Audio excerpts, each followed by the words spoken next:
네, 안녕하세요. 도서관 기류의 인문학은 문화체육관광부가 주최하고 한국도서관협회가 주관하는 공모사업입니다. 네, 동국대학교 중앙도서관은 올해로 5년째 지금 연속으로 이 사업에 참여를 하고 있고요. 도서관 기류의 인문학은 지역 도서관을 거점으로 독서, 토론, 탐방 등 다양한 프로그램을 통해 삶의 가치관에 대한 긍정적인 변화, 그리고 인문활동 확산에 기여하고자 하는 사업입니다. 네, 올해는 언택트 시대 호모 커뮤니쿠스, 세상과 소통의 문을 열다라는 시대의 요구에 절실하게 부합하는 그런 주제로 지금 진행이 되고 있습니다. 네, 아쉽게도 올해는 코로나19로 직접 여러분을 찾아뵙지는 못하지만 비대면으로 이렇게 진행을 하게 되었습니다.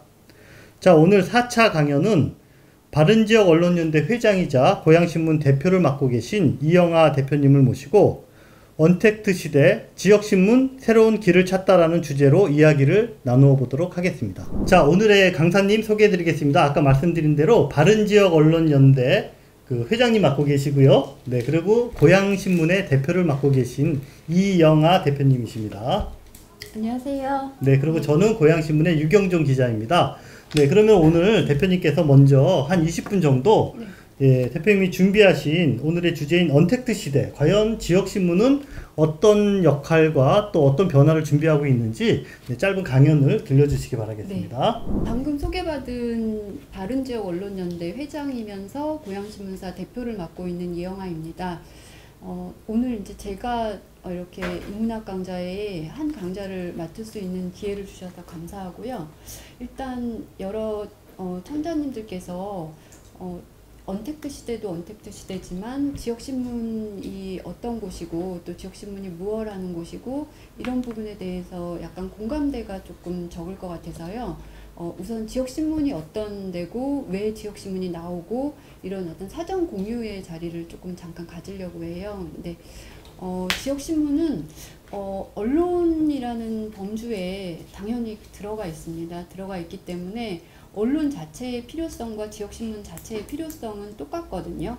그러니까 언론이라는 것이 민주주의의 필수적인 요소이잖아요. 그러니까 민주주의라 하면 인간이 만든 가장 그래도 진화된 제도라고 생각하거든요. 그래서 민주주의가 추구하는 것이 인간의 존엄성, 그다음에 평등, 그다음에 자유, 뭐 이런 어떤 중심적인 세 가지 가치를 추구하는 것이 민주주의라면 이 세 가지 것을 추구할 때 반드시 필요한 게 있는데 그건 바로 서로 이야기를 나눌 수 있고 서로 공감대를 형성할 수 있고 그다음에 그 공감대를 형성한 내용에 대해서 이의를 제기하거나 비판하거나 그래서 변화를 추구할 수 있게 해주는 게 언론이라고 생각해요. 그래서 바로 민주주의의 궁극적인 가치를 실현하는데 언론이 필요하고 지역신문 역시 그런 민주주의의 기초가 되는 그런 도구라고 생각합니다. 특히 지역신문은요. 민주주의가 계속 이렇게 진화 발전하면 지금처럼 분권화된 사회로 가게 되거든요. 그러니까 민주주의라는 것은 결국에는 주권이 국민에게 있다라는 거잖아요. 근데 국민에게 주권이 있다는 것은 이 주권이 쪼개지면 쪼개질수록 더 가까이 내게 오는 거잖아요. 그러니까 뭐 중앙 집권적인 체제에서는 대통령 1인이 모든 권력을 장악하면서 가지만 분권 시대에는 대통령의 권한과 같은 것들을 지역 주민한테 지역의 시장이 갖게 되거든요. 그럼 시장은 나와 조금 더 가깝잖아요, 대통령보다. 그렇기 때문에 시장이라는 사람이 권력을 가지면 그 권력을 조금 더 내게로, 나에게로 이 권력이 가까이 오게 할 수 있는 기초가 될 수 있어요. 그렇기 때문에 민주주의는 궁극적으로 분권으로 진화해야만 하고 이 분권은 궁극적인 분권의 목적은 그러니까 주권이 있는 국민에게 권력을 가까이 나누어 주는 거다. 이렇게 봤을 때 지역신문은 이런 어떤 지방자치, 지방분권, 진화된 어떤 민주주의의 가장 훌륭한 파트너가 될 수 있는 게 바로 지역신문이라고 보시면 됩니다. 그래서 만약에 지역신문이 없다면 어떨까? 지역신문이 없다면 어떨까? 그러면 지방 정부의 지방의 권력자를 감시하고 견제할 수 있는 통로가 없다는 거거든요. 그렇기 때문에 분권이 된다는 것은 반드시 전제가 있는데 바로 그 지역에 건강한 지역신문이 살아있어야 해요. 그래서 그 권력을 이양받은 시장과 시의원, 도의원, 국회의원들이 감시되고 견제되고 비판받을 수 있도록, 그리고 그 비판의 주체가 주민이 될 수 있도록 주민의 권력을 대변하는 것이 바로 지역신문입니다. 여러분도 아시다시피 민주주의의 필수적인 요소가 6가지가 있거든요. 그럼 1인 1투표제, 정당, 2개 이상의 정당, 그리고 이 6가지 요소 중에서 2개가 언론이에요. 하나는 국민의 주권을 강화할 때 언론을 통해, 언론의 자유를 통해 강화하게 되어 있고요.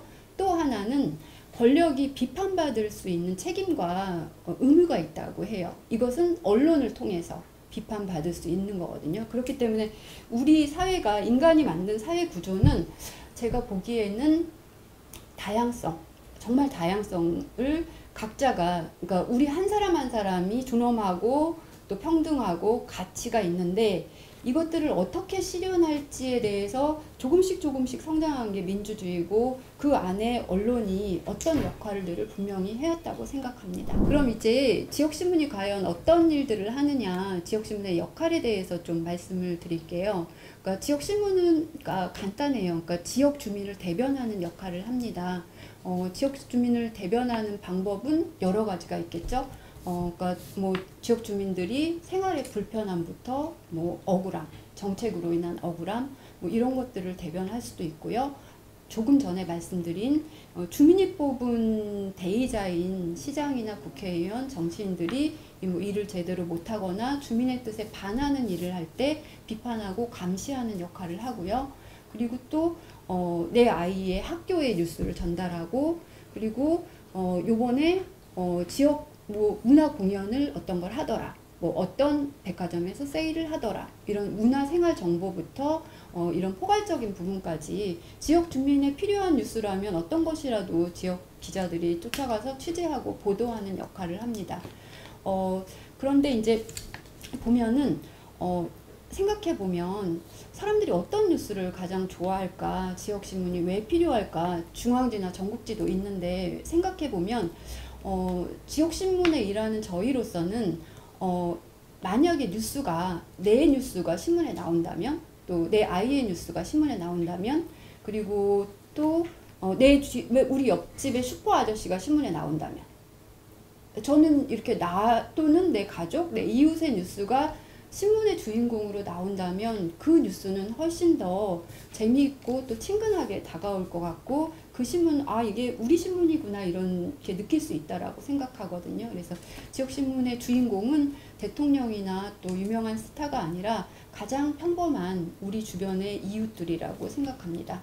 그리고 중요한 것은 그동안 지역 주민들은요, 중앙분권화된 체제에서 활성화됐던 중앙지 중심의 사회에서는 유명인들만 뉴스의 주인공이 될 수 있었잖아요. 그런데 이제 지역시대가 되고 분권시대가 되고 지역신문이 주로 다루게 되는 것은 바로 여러분 주변, 여러분 가족, 이런 분들이 되는 거죠. 그러니까 뉴스를 그동안 우리는 읽는 수용자에 불과했는데, 이제 지역신문의 시대가 오면은 바로 내가 뉴스의 주인공이 되고 뉴스의 스토리의 공급자가 되는 그런 수용자로서의 공급자의 위치로 다시 변경되는, 그래서 지역 주민이 주인공이 되는 뉴스들을 발굴하고 조명하는 게 바로 지역신문이라고 보시면 됩니다.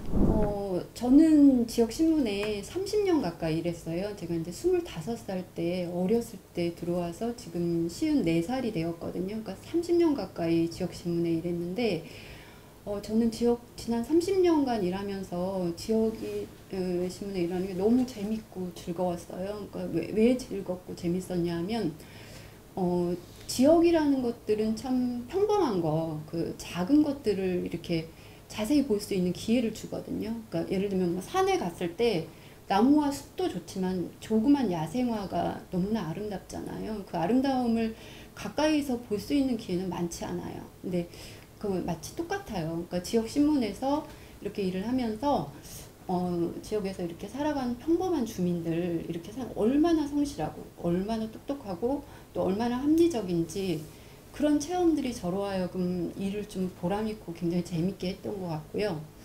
그래서 그 평범함의 아름다움, 그런 것들을 절실하게 깨닫는 게 지역신문의 활동이라고 생각하고요. 그런데 이제 반면 이제 이렇게 언론에서 일하다 보면 국회의원들도 보고 시장도 보고 뭐 정치인들도 많이 보잖아요. 근데 저는 이제 바른지역언론연대 회장이라는 걸 맡고 있어서 이제 고양시 국회의원들뿐만이 아니라 이제 전국 곳곳의 국회의원들을 만날 기회가 많이 있거든요. 근데 뭐 이렇게 텔레비에서 많이 보는 유명한 국회의원들 많잖아요. 전국 곳곳에 많잖아요. 근데 그분들하고 이렇게 질문을 던져보거나 뭐 이렇게 설명을 해요. 그러면 이때 알아듣고 이 말을 알아듣고 정확히 답변을 하는 사람들이 10명이면 한두 명? 뭐 이 정도에 불과한 것 같아요. 그래서 참 놀라요. 그러니까 왜냐면 평범한 우리 지역 주민들은 하면 딱 알아듣는데 알아듣고 거기에 맞는 참 말씀 잘 하시거든요. 조율하며 말씀하시고 상대방을 배려하시면서 말씀하시고. 근데 국회의원 이제 국민을 대변하는 대리자로서 이렇게 선출된 국회의원들이 일단 말귀를 잘 못 알아듣는다. 그 말귀에 대해서 정확하게 답변하지 못한다. 이런 걸 많이 느껴요. 근데 그걸 생각해 보면 그분들이 뭐 많이 못 배워서 그럴까? 그렇지 않거든요. 뭐 학력이나 이런 게 선거에 필요하기 때문에 일단 학력들은 다 높잖아요. 많이 배웠고. 근데 그러나 그렇지 못한 이유를 생각해 보면 그러니까 그 대리 권력에 대한 오만함이 있는 것 같아요. 내가 이게 대리 권력으로서의 내가 이 일을 수행하는 이렇게 따라하는 직업이 아니고 약간 특권층 의식이 좀 있는 것 같다는 생각이 들거든요. 그래서 내 마음에 이게 뭔가 내 것으로 꽉 찼을 때 약간 아집과 독선이 많기 때문에 일단 잘 못 듣고 그 다음에 거기에 대한 정확한 답변을 할 수 있는 기회를 조금 본인 스스로가 저버린다는 생각을 하게 되거든요. 그래서 저는 그런 면에서 이제 우리나라 정치인들이 지역 주민들의 그 평범함의 어떤 존엄함, 평범함의 비범함을 조금 존중하고 조금 그거에 따라서 자기의 기와 이걸 판단할 수 있는 능력, 그 다음에 거기에 어떤 그것을 수행할 수 있는 능력들을 조금 키워가야 한다고 생각하거든요. 그래서 저는 결론적으로 지역신문에 일하면서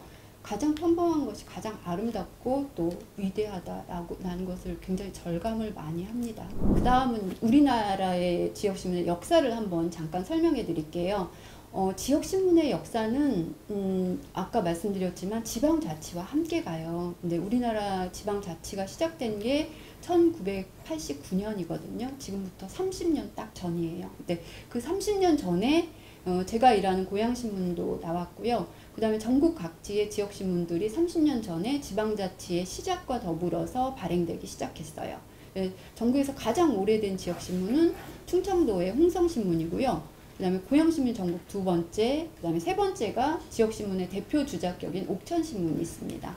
그러니까 이렇게 해서 지금은 전국의 자치단체마다 가장 적은 데가 한 개, 고양시가 그렇고요. 한 개 있고, 그다음 평균적으로 5, 6개의 지역신문들이 있어요. 그러니까 전국적으로는 400개에서 500개 사이의 지역신문들이 있고요.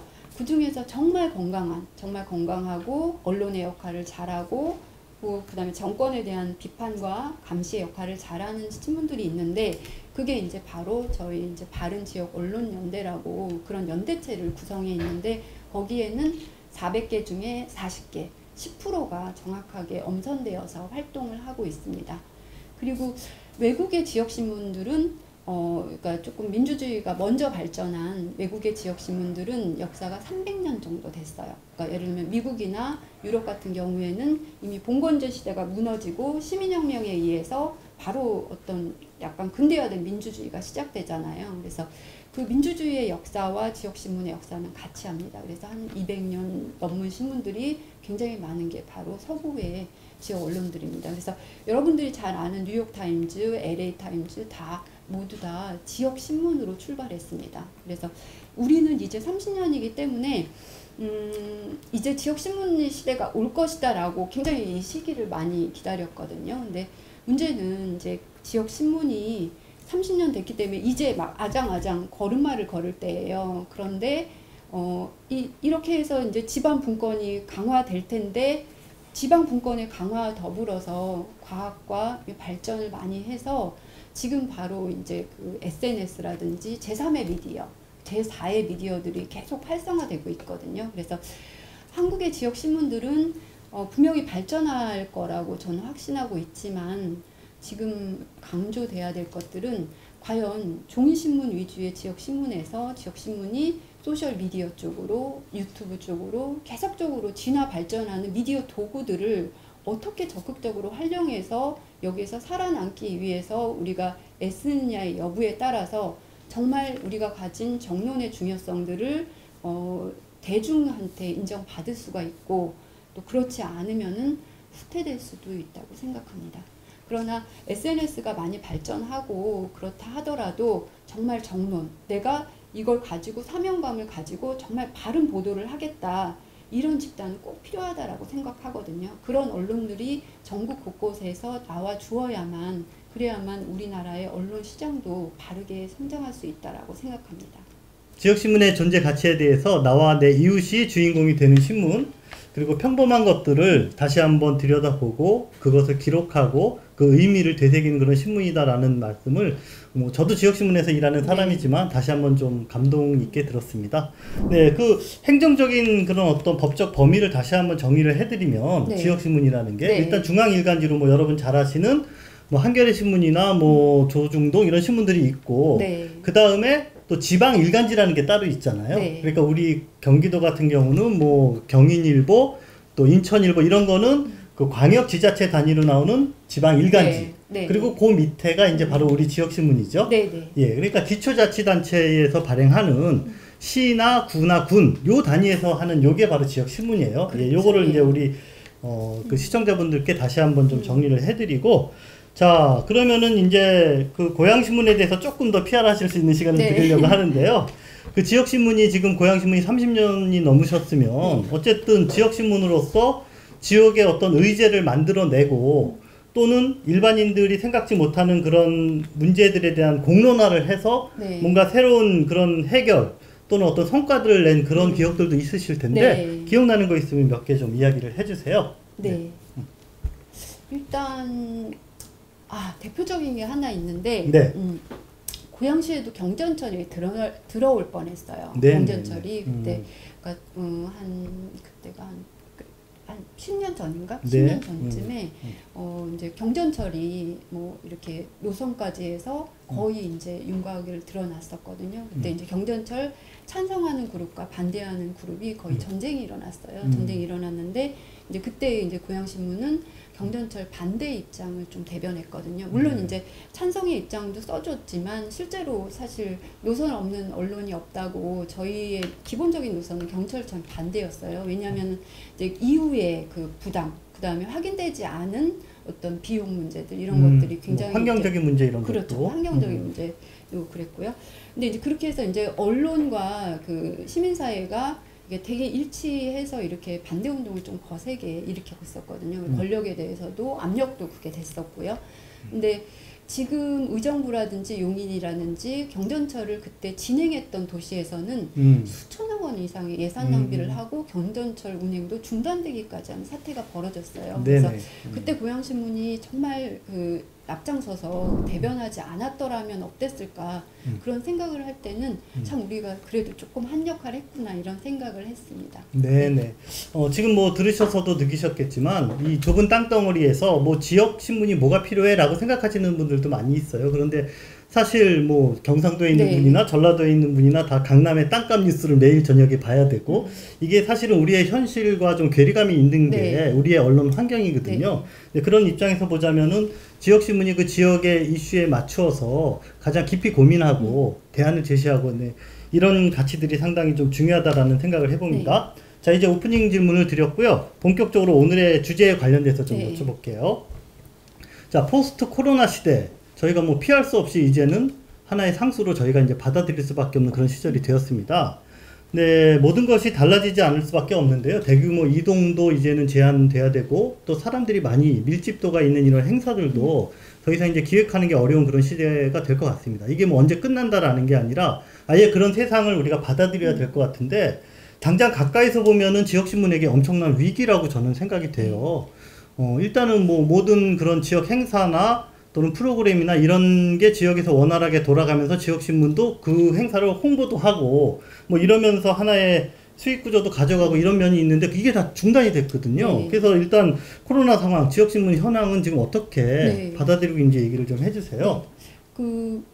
코로나 상황은 지역 신문에게 삼중고라고 볼 수가 있어요. 그러니까 네. 하나는 그러니까 지역 신문의 광고를 보시면 그러니까 상당 부분이 그 지역의 행사에 대한 광고예요. 뭐 꽃박람회 축제를 합니다. 그다음에 마을 행사를 합니다. 뭐 이런 행사 광고가 굉장히 많거든요. 그렇죠. 그래서 그게 이제 거의 없어졌다시피 했고요. 두 번째로는 지역 기업들이 코로나 시대에 다 위축되기 때문에 뭐 음식점도 광고 주고 학원도 광고 주고 병원도 광고 주는데 주요 이제 광고주들이 위축되기 때문에 광고가 좀 줄어들거나 끊기거나 이렇게 되고요. 그리고 마지막 세 번째로는 지역 신문들 스스로도 행사를 좀 많이 해요. 뭐 저희가 같은 경우 올해는 맥주 축제를 재밌게 주민들하고 해보자. 그다음에 DMZ 영화제 때 고양시 프로그램을 해보자. 그다음에 뭐 오프라인으로 어린이 벼룩시장을 해보자. 뭐 이런 오프라인 행사들을 굉장히 많이 하거든요. 요게 저희 수입에 조금 돼요. 근데 그 수입이 없어졌어요. 행사를 하나도 못하기 때문에. 그래서 이렇게 3개 정도가 이렇게 한꺼번에 들이닥치거든요. 근데 이제 이 질문에 대한 질문 핵심은 아니었지만 한 가지 덧붙이자면 보통 이제 일반 기업들이 경영이 어려우면 이제 중소기업공단이나 이런 데서 사실은 많이 지원을 해주거든요. 근데 그렇죠. 지역신문 같은 경우에는 일반 기업보다는 훨씬 이렇게 약간 공공적인 요소가 많아요. 아까 말씀드렸듯이 민주주의와 언론은 한 몸이거든요. 그러면은 정당에 우리가 막대한 예산을 투자해 주잖아요. 정당만큼 언론도 민주주의 하나의 어떤 도구가 되는데 언론에는 사실 민간기업이라고 치부하면서 중소기업도 하는 지원도 안 해주는 경우가 굉장히 많거든요. 그래서 조금 더 언론을 지역의 어떤 공공재로 보고 민주주의에 대한 투자로 보고 공적인 지원이 필요하다라는 말씀을 좀 한 가지 덧붙이겠습니다. 네, 우리 신문사 대표님으로서 상당히 절박한 그런 말씀을 좀 해주셨고요. 자, 그러나 반대로 보면요, 또 이게 이제 지역신문이 이제 고민해야 될 부분인데 이 코로나 시대라는 게 지역신문의 존재 가치가 드디어 좀 정말 절실하게 또 필요한 이런 시기가 닥친 게 아닌가. 사람들이 지역이라는 곳에 대한 어떤 체감을 하는 이런 시기가 아닌가 이런 생각도 들거든요. 자, 코로나 시대 지역신문의 위상은 또 역할은 어때야 된다라는 생각이 있으면 말씀 좀 부탁드리겠습니다. 이제 코로나 시대에 저는 지역신문에게 온 이 위기, 뭐 지역신문뿐만이 아니라 그러니까 모든 이제 언론사에도 위기가 왔는데요. 저는 이제 지역 신문들에게 이제 희망을 보는 것은 아까 말씀드렸듯이 지역 신문은 그 지역 주민들한테 필요한 뉴스와 정보를 이렇게 촘촘하게 이렇게 접근을 하거든요. 그렇기 때문에 코로나 시대에 어떤 신속한 뉴스, 그다음에 안전에 대한 정보, 그다음에 건강한 먹을거리에 대한 정보, 뭐 이런 것들을 조금은 더 밀착해서 주민에게 촘촘하게 줄 수 있는 게 바로 지역 신문이거든요. 그렇게 봤을 때 지역 신문이 조금만 더 부지런하게 움직여서 지역 주민들로 하여금 고향에 이런 코로나 뉴스나 고향에서 내가 안전하게 살려면 고향 신문에서 정보를 얻는 게 가장 객관적이야. 이렇게 평가받을 수만 있다면 지역 신문이 오히려 이런 시기에 조금 더 성장할 수 있지 않겠나 싶습니다. 그리고 이제 또 하나는 저는 이제 지역 신문이 코로나 시대에 뭐 성장하는 기업이 있고 후퇴하는 기업이 있잖아요. 지역 신문은 과연 어떤 기업일까? 근데 그 부분은 우리의 선택의 몫이 있는 것 같아요. 그래서 이제 그게 지역 신문 그냥 내고 끝나는 게 아니라 그 지역 신문의 뉴스를 통해서 그 주민들이 그 뉴스에 호응하면서 신문사와 그 뉴스의 그 수용자가 공급자가 서로 긴밀하게 네트워크되는 관계, 좋은 정보를 주거니 받거니 하는 쌍방향 뉴스를 서로 지지하고 연대하는 관계가 형성된다면은 조금 더 긴밀해질 수 있는 가능성이 있다고 생각합니다. 역시 모든 분야가 마찬가지겠지만 이 위기는 또 이제 변화를 요구할 수밖에 없고, 지역신문도 역시 마찬가지로 이 위기에 대처하는 그런 지혜로운 변화를 고민하고 또 많은 분들과 결국은 소통하는 그런 방향을 저희가 지향해야 되겠다. 그런 말씀을 해주셨습니다. 자, 그러면은 조금 더 구체적으로 이런 코로나 시대에 지역신문이 뭔가 좀 특화할 수 있는 부분, 예를 들자면 지금 고향신문도 그 건강에 대한 기획을 네. 계속 쓰고 계시거든요. 네. 요게 중앙뉴스로 나가는 건강 기획, 네. 또 지역신문에서 요걸 다루는 기획, 어떤 차이가 있는지, 또 그거 외에 또 이런 코로나 시대에 지역신문이 특화할 수 있는 분야는 네. 무엇이 있는지 좀 얘기를 해주세요. 그러니까 코로나 시대를 뭐 미리 준비한 건 아니었지만 저희가 한 1년 전부터 고양시를 건강한 도시, 그 고양시에 사는 시민들이 건강하게 살 수 있는 권리를 잘 누리려면 어떻게 해야 될까, 어떤 정책을 해야 될까, 이런 문제를 고민을 많이 하면서 건강도시 기획을 준비했었거든요. 근데 이 기획이 지금 4개월째 나가고 있어요. 그러니까 건강기획의 초점은 우리가 이제 약이나 병원에 의존하지 말고 음식과 운동으로 건강한 삶을 살 수 있다라는 거거든요. 그게 이제 메인 취지고요. 그 다음에 숲이나 어떤 도시공원 뭐 이런 데서 우리가 심리적 안정감을 취하면서 또 그런 공공의 시설로서 건강한 삶을 살 수 있는 도시를 만들 수 있다 해서 지금 연재되는 것은 이제 세 번째 연재는 도시숲 연재를 하고 있거든요. 근데 그러니까 이렇게 저는 이 기획에 대해서 사실 중앙지 못지않게 조금 좋은 기획이라고 생각하는 게 이게 보면은 이제 중앙지에서 코로나 이후에 건강을 다루는 문제를 보잖아요. 그럼 대부분 이제 약간 상품화된 의료와 그런 관계가 있어요.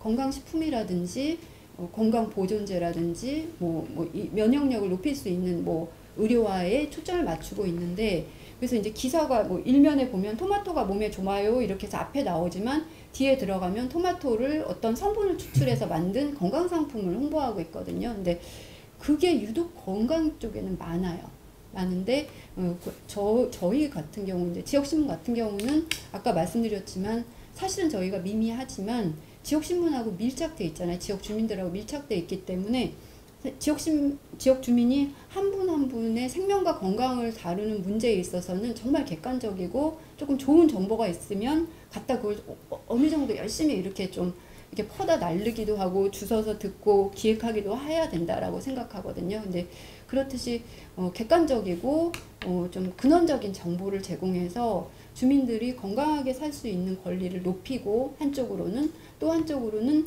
그런 소재의 기획 기사를 통해서 고양시가 그런 정책을 고민할 수 있는 어떤 토대를 제공하는 역할을 할 수 있다라고 생각합니다. 그리고 또 그 이제 먹거리라든지 네, 이런 것도 이제 물론 이건 코로나 이전부터 뭐 정부나 이렇게 세계적으로 고민됐던 부분인데 네. 우리 지역에서 나는 먹거리를 우리가 이제 소비해야 된다. 이제 그래서 네. 푸드 플랜이라는 거를 각 지자체별로 좀 계획하자. 뭐 이런 네. 이야기들도 있었는데 이게 코로나 시대가 되면서 더욱 더 중요해진 것 네. 같아요. 예. 지역신문도 이런 데서 어떤 그 유통이라든지 아니면은 그 생산 뭐 이런 것까지도 같이 좀 지역신문이 고민할 수 있는 부분이 네. 있을까요? 네네.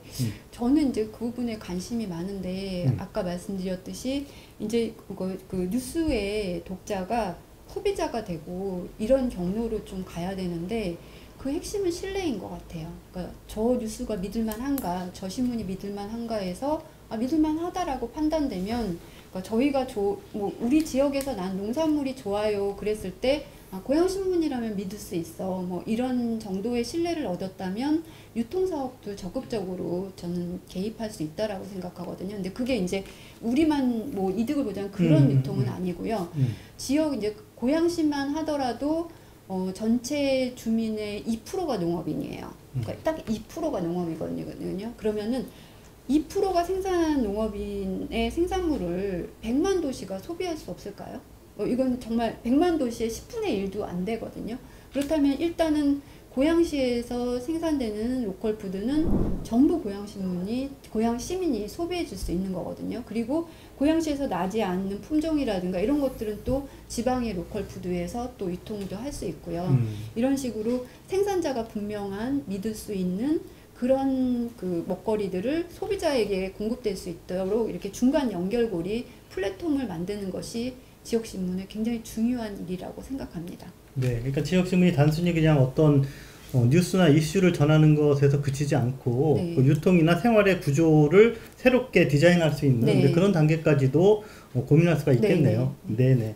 지역신문의 미래, 그러나 또 일반적으로 그냥 일반인들에게 이야기를 하면 사실은 그렇게 지금 밝은 대답이 나오지는 않는 네. 게 또 현실입니다. 첫 번째는 그 꼭 지역신문이 아니라 종이신문이라는 것 자체에 대해서 이미 시대에 뒤떨어진 좀 구시대적 매체가 아니냐 뭐 이렇게 이야기하는 분들이 많아요. 특히 젊은 분들 종이신문 분들이 많이 줄어들고 있고요. 그래서 온라인 뉴스 뭐 이런 게 다 이미 검색이 되는 마당에 종이신문을 계속 내는 게 어떤 그런 가치가 있느냐 뭐 이런 질문들을 할 때마다 곤혹스러운 게 네. 사실이거든요. 자, 어쨌든 신문사 대표님으로서 네. 종이신문을 열심히 매주 내시는 고향신문 입장을 가지고 이야기해 주신다면 온라인 뉴스와 지면신문 한 장의 어떤 종이신문 네. 어떤 차이가 있고 어떤 가치가 있는지요? 네. 그러니까 이제 가장 고민되는 부분이에요. 그러니까 저는 지역신문은 살아남을 수 있고 굉장히 중요하다라고 생각하지만 그게 종이로 가지고 살아남을 수 있겠냐 이렇게 물으면 약간은 고민을 하게 되거든요. 그러니까 왜냐하면 그러니까 정보가 필요하고 좋고 신뢰함만 하지만 이렇게 이런 종이로 된 거를 내가 집에서 받아보면 종이 쌓이고 포장하는 비닐로 쌓이고 그다음에 굳이 나 이렇게 보고 싶지 않다. 그러니까 차라리 구독료는 내겠으나 종이는 보내달라지 말라는 독자도 생기기도 하거든요. 요즘 라이프 스타일에 네네. 그렇게 되는 거죠. 네네. 근데 그런 부분 때문에 고민을 하게 되는데 저는 이렇게 묻고 싶어요. 그러니까 예를 들면은 이제 끊임없이 우리는 이제 가공된 시대에 살고 있잖아요. 끊임없이 가공된 시대에 살고 있는데, 그러니까 예를 들면 뭐 얘가 맞을지는 모르겠지만 그 코로나 시대 때문에 우리가 지금 주목하는 것은 보다 인간적인 거, 보다 자연적인 거라고 생각하거든요. 왜냐하면 인간이 너무 많이 자연에서 이렇게 튀져 나와서 인공적으로 됐기 때문에 지금 우리한테 어쩌면 재앙이 올 수도 있다라고 생각하거든요. 자연도 많이 파괴했지만 자연으로부터 우리 자체가 너무 많이 벗어나왔기 때문에 약해지고 면역력도 없어지고 그다음에 자연에 대한 파괴 때문에 어떤 이런 감염병도 많이 생기고 앞으로는 더 자주 생긴다고 전문가들이 지적하잖아요. 이런 것을 볼 때 저는 코로나 시대에 고민해 볼 거는 조금 더 친자연적으로 가야 되지 않냐. 조금 더 그러니까 우리는 그냥 먹거리로부터 그냥 다 소외돼 버렸어요, 이제요. 예전에는 이제는 농사도 짓고 그걸 갖고 먹고 살기도 했는데 또 요즘 젊은 세대들은 만들어서 먹는 것도 안 하잖아요. 인스턴트나 가공식품을 먹는단 말이에요. 근데 점점 이렇게 되는 것이 과연 인간에게 행복한가? 인간이 건강하게 살 수 있는 길인가? 라고 묻는다면은 회의적인 답변들을 많이 하신단 말이에요. 그것처럼 종이라는 것은 그 사람이 인쇄 물자를 발명하고 이 종이를 통해서 수많은 혁명도 가능했었고 연대와 또 이런 모색들이 가능했잖아요. 책도 마찬가지고 그럼 있던 줄 수 있는 약간의 인간으로부터의 좀 친자연적인 인간적인 도구가 바로 이 텍스트, 종이의 텍스트라고 보거든요. 물성이 있다. 그렇죠. 네. 잡히는 거, 보이는 거, 따뜻함을 느낄 수 있는 거, 네. 뭐 이런 것들, 이런 것들로 볼 때 책이 사라질 건가, 종이가 사라질 건가, 인쇄가 사라질 건가, 그게 바람직한가? 그러니까 이런 좀 질문들을 한다면 이걸 꿋꿋하게 밀고 나가서 그러니까 다 그냥 나가 떨어지지 말고 반드시 우리가 이거 인간적인 좀 더 어떻게 자연으로 보면 친자연적인 이런 도구로서의 종이는 여전히 유효할 것이라는 확신과 신념 이런 것 속에서 포기하지 않고 누군가 계속 간다면 그런 기회들은 또 선택될 거라고 생각합니다. 네네. 종이는 사라지지 않을 것이다 또는 사라지지 않아야 한다라는 대표님의 그런 이야기가 여러분들 얼마나 설득이 되시는지는 잘 모르겠습니다. 네. 그러나 또 지역신문마다 또 온라인 뉴스라든지 온라인 매체를 병행하거나 그런 전환을 고민하는 데도 많이 있잖아요. 네. 그래서 저는 종이가 굉장히 소중해요. 소중하지만 우리가 태어나고 자란 곳이 종이니까 종이가 굉장히 소중한데 그거 굳이 종이에만 국한되는 건 아니에요. 그러니까 이거 전국에 있는 신문들, 특히 이제 좀 선진적인 지역 신문에서는 종이가 기본이고요. 유튜브 채널 다들 활성화되어 있고 SNS 활성화돼 있고 네, 모든 소셜 미디어들을 다 활성화되고 있거든요. 그래서 그렇기 때문에 종이를 중심으로 하지만 다각적인 다채널을 이용해서 활성화된다면 지역 신문도 다른 매체보다는 훨씬 희망이 있다고 생각을 하고요. 그리고 저는 이제 오히려 이제 대중 매체는 사라진다고 하잖아요. 매스 미디어는 점점 사라진다고 하거든요. 그러니까 매스 미디어가 뭐냐 하면은 매스가 있는 미디어잖아요. 그러니까 대중이 있고 미디어가 있는 공급자가 거예요. 있고. 그렇죠. 네. 예, 그렇기 때문에 기존의 중앙지들, 기존의 TV들 뭐 이런 데들이 오히려 조금 위기가 오지 않나 싶어요. 그러니까 어떤 거냐면, 그러니까 뉴스를 그냥 우리는 공급만 하면 됐잖아요. 네. 공급하고 끝났잖아요. 그리고 수용자는 일방적으로 이거 받기만 했어요. 근데 이제 이런 미디어 시대를 대중들이 참아낼 대중이 없다는 거죠. 왜냐면 나도 미디어를 하고 정말 가까이서 각자의 미디어를 가질 수 있는데 일방적으로 보는 뉴스를 내 받기만 왜 해야 하나. 이런 흐름들이 대세를 좀 이루고 있고요. 그렇게 볼 때 지역신문이 이제 전국지나 또 이제 조금 유리한 거는 그러니까 우리가 아까 말씀드렸지만 지역 주민들이 뉴스의 대상에서 뉴스의 주인공으로 수용자를 공급자로 이렇게 받아들이는 게 약간 지역신문이 있어요. 그렇기 때문에 지역신문의 태생으로 볼 때 새로운 미디어 시대, 그러니까 매스 미디어 시대가 가고 이런 SNS라든지 쌍방향 미디어가 발전할 때 지역신문이 그런 부분을 좀 탄탄하게 준비하면은 충분히 저는 좀 활성화될 수 있다고 생각합니다. 그러니까 전통 매스 미디어 시대에서 이제 쌍방향 미디어로 전환되는데 지역신문이 훨씬 유연하게 대처할 수 있다. 대처하고 그거에 적응된 모델을 만들 수 있다. 몸집이 가볍기 때문에. 그렇죠. 그다음에 밀착돼 있기 때문에. 그리고 이제 종이신문에 대해서 저희 개인적인 그냥 하나 이야기를 제가 이제 주변 사람들한테 이야기하는 걸 말씀드리면 뭐 종이신문을 왜 보라 그러면 제가 하나를 얘기해줘. 종이신문에 아주 큰 매력이 있어. 그럼 뭐냐 그러면은 끝이 있다는 거야. 저는 그렇게 얘기를 하거든요. 그러니까 뉴스 검색하면 사실 아무도 끝을 얘기해주지 않아요. 연관된 뉴스가 계속 나와서 내가 이거 정확히 다 본 건가? 늘 찜찜한데 검색을 하면 종이신문은 어쨌든 넘기다 보면 끝이 있잖아요. 나 이번 주 뉴스는 다 봤어. 이럴 수가 있어요. 이게 심리적으로 엄청 매력적인 거라고 저는 이야기해요. 근데 별로 뭐 친구들이 먹어주진 않더라고요. 텍스트를 워낙 좋아하시니까. 지금까지 이제 어떤 당이 그다음에 지역신문에 같이 이런 좀 이야기를 했으면 좀 더 현실적인 이야기를 해볼게요. 사실은 지역신문에 대해서 또 상당히 호기심을 지금 갖고 또 구체적으로 더 디테일하게 알고 싶어하는 분들도 계실 것 같거든요. 자, 첫 번째 질문은 지역신문은 과연 어떻게 생존하고 있나? 그 전국 미디어와 비교해서는 어쨌든 규모 면에서 엄청난 차이가 있을 수밖에 없잖아요. 그리고 뭐 지역신문이라 그래도 어떤 큰 대기업이나 이런 데서 후원하거나 이런 것도 있기가 어렵고, 그리고 또 인력 수급이나 이런 것도 조금 문제가 될 것 같고, 자, 대부분의 지역신문사들이 지금 현재 어떤 형태로 신문을 발행하고 그 수익 구조를 어떻게 고민하고 있나 그런 얘기 좀 해주세요. 제가 많이 받는 질문 중에 하나가 지역신문 어떻게 살아남냐고 그런 질문들을 제일 많이 받거든요. 저도 기자지만 궁금해요. 근데 일단 지역신문의 주수입은 구독이에요. 구독이 저희 같은 경우는 한 30에서 40% 정도 되고요. 그 다음에 이제 전국에서 조금 괜찮은 지역, 건강한 지역 신문들 같은 경우 구독률이 차지하는 비율이 50%까지 구독료가 차지하는 데들도 있어요. 총 그 지역신문의 수익에서? 굉장히 건강한 구조예요. 그러니까 구독료가 사실 20% 넘어가면 굉장히 건강하거든요. 근데 지역신문들은 대부분은 30%는 넘고요.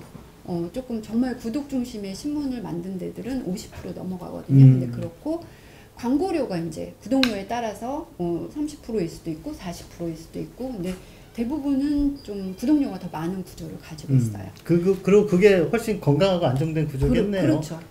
독자가 있다라는 거고 또 매달 정기적인 그 수익이 들어온다라는 거니까. 그래서 지금 코로나 시대에 지역신문이 어렵다 말하지만 막 줄줄이 막 무너지지 않는 거는 독자들이 그 구독 중심의 신문들 같은 경우에는 타격이 조금 덜해요. 그러니까 광고 비중이 높은 데들은 조금 더 타격이 많고 구독 비중이 높은 데들은 조금 덜 타격이 있다라고 보시면 되거든요. 그래서 구독, 광고, 또 하나는 저희 같은 경우는 미디어 제조. 그러니까 뭐 학교 신문, 농협 신문, 단체 신문식으로 우리가 이제 신문 만드는 기술이 있으니까 그 기술로 다른 미디어를 제조해주는 그 왜 제조업이 주는 그 안전함 같은 게 있잖아요. 그쵸. 그래서 저희는 그런 제조 뭐 이제 기획비를 줄 수도 네네. 있고 편집 디자인도 하고 뭐 이런 모든 디자인 그 그렇죠. 제조를 하니까 네네. 네. 우리 동네에 지역 신문은 어디가 있나 이런 거 관심을 가지고 또 내가 지역 신문을 이용하는 방법 또는 내가 지역 신문을 응원하는 방법 이런 게 뭔가 이런 것도 한번 좀 찾아보면 정말 감사하겠네요. 그러나 또 지역 신문이라고 우리가 이렇게 그냥 하나로 뭉뚱그려서 이야기를 했지만 네. 사실은 그 기초자치단체라는 게 그 규모의 차이가 엄청나잖아요. 그쵸. 그 뭐 지방에 있는 작은 군 같은 데는 한 3만 정도 되는 데도 있고 네. 우리 고양시만 해도 뭐 100만이 넘는 그런 도시고 그래서 이 지역 신문이라는 데도 그 규모의 차이도 있을 수 있고 네. 또 대부분 보면은 이제 그 수도권은 또 성격도 좀 차이가 나는 것 네. 같아요. 예. 수도권에 있는 분들은 인구는 많은데 내가 이 도시 주민이야 라는 정체성이 좀 희박해요. 그죠? 그쵸. 그래서 나는 그냥 수도권 사람이야 또는 서울 지역 사람이야 이렇게 생각을 하기 때문에 지역신문에 대한 그런 소속감, 뭐 애정 이런 게 오히려 밀도가 떨어질 수도 있고 그런 장단점이 있는 것 같아서 수도권 지역신문 또는 그 좀 대도시 지역신문 또는 소규모 그런 지자체 지역신문 이런 차이가 있어야 될 것 같은데 예, 생존법도 달라져야 되고 그렇죠. 그런 예. 이야기 좀 해주세요. 전국에 226개 정도의 지방자치단체가 있거든요. 기초자치단체. 근데 그러니까 226가지의 방법으로 살아간다라고 생각하시면 돼요. 그러니까 네. 사람들이 각자 다 다르게 살아가듯이 모든 지자체는 네. 다 형평과 사정과 그렇죠. 색깔이 다 틀리다. 네네. 네네. 네, 그렇게 살아가는데 지역신문은 약간 작은 도시에서 조금 더 유리한 것 같아요. 아, 그래요? 작은 도시에서. 그러니까 왜냐하면 이제 조금 100만 정도 되는 이제 광역 도시에서는 정체성이 좀 덜하잖아요. 네네. 근데 이제 내가 지방 같은 경우 작은 도시에서 내가 여기서 태어나서 자라고 내 아이들도 이렇게 성장하고 그러면은 그러니까 그 지역에 대한 고향에 대한 정지의식이 높거든요. 그렇기 맞아요. 때문에 신문을 되게 친밀하게 보고 구독해주고 또 뭐 막 친하게 이렇게 지내는 경우도 되게 많더라고요. 동창회도 지방 분들이 훨씬 그렇죠. 잘 돼요. 네. 그래서 그런 게 참 부럽고요. 네.